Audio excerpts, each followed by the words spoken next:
Hi everyone, অনেক দিন পরে চলে এলাম আরেকটি ব্লগ নিয়ে। আর এই ব্লগটি কিন্তু এপ্রিল মাসের 4 তারিখের।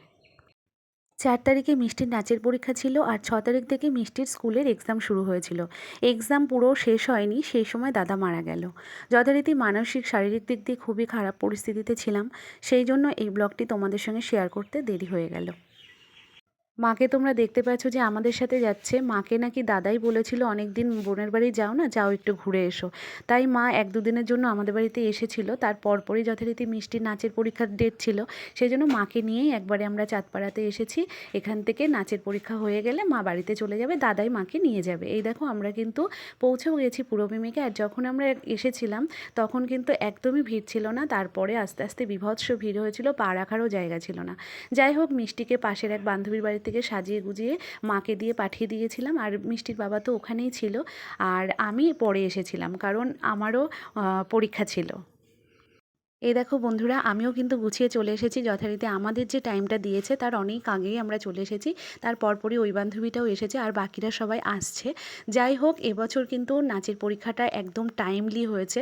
যাকে যে টাইমটা দেয়া হয়েছিল যাদেরকে, ঠিক সেই টাইম মতোই হয়েছে। মিষ্টির নাচ কমপ্লিট হয়ে গেছে আর মিষ্টির তো চেনা অচেনা লাগে না, সবাই ওর আপন, ও সবার সঙ্গে কথা বলছে।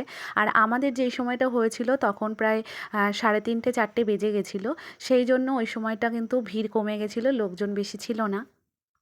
মিষ্টি যে স্কুলে পড়ে সেই স্কুলেই বাচ্চাটাও পড়ে, ওর মা ওকে নিতে এসেছে, ওর হয়ে গেছে। আর এদিকে সমস্ত স্টুডেন্টরা স্যারের সঙ্গে ছবি তুলছে।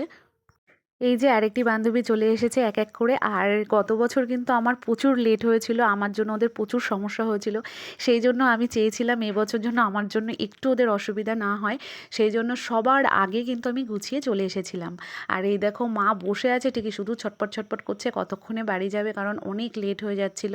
আর দাদা ওদিকে বকাবকি করছিল, তাই বাড়ি গিয়ে আবার রান্না বান্না করবে। যাই হোক, আমি বলেছিলাম যে একটুখানি দাঁড়াও, হয়ে গেলেই মোটামুটি চলে যাবে তুমি। মাকে ধরে রেখেছিলাম।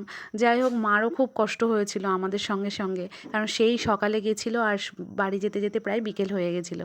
যাই হোক, আমাদের কিন্তু নাচ কমপ্লিট হওয়ার পরে সবাই বাই বাই করে দিল। আমরা কিন্তু চলেও এসেছি, আমাদের ভেতরের রাস্তায় ভ্যানে করে যাচ্ছি।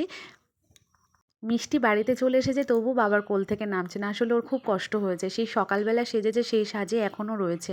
আর বাড়িতে আস্তে আস্তে আমাদের বিকেল হয়ে গেছিলো। বাড়ি আসার আগে মিষ্টিকে আমি ড্রেস চেঞ্জ করিয়ে দিচ্ছিলাম। মিষ্টির বাবা বললো এখন চেঞ্জ করাতে হবে না, বাড়ি গিয়ে চেঞ্জ করিয়ে দিও।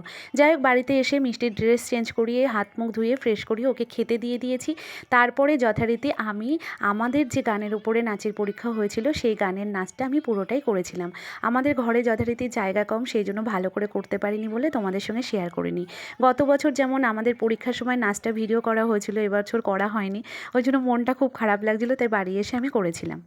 ভালো করে করতে পারলে তোমাদের সঙ্গে শেয়ার করতাম। যাই হোক, কখনো যদি সময় সুযোগ পাই ভালো করে করে তোমাদের সঙ্গে শেয়ার করব।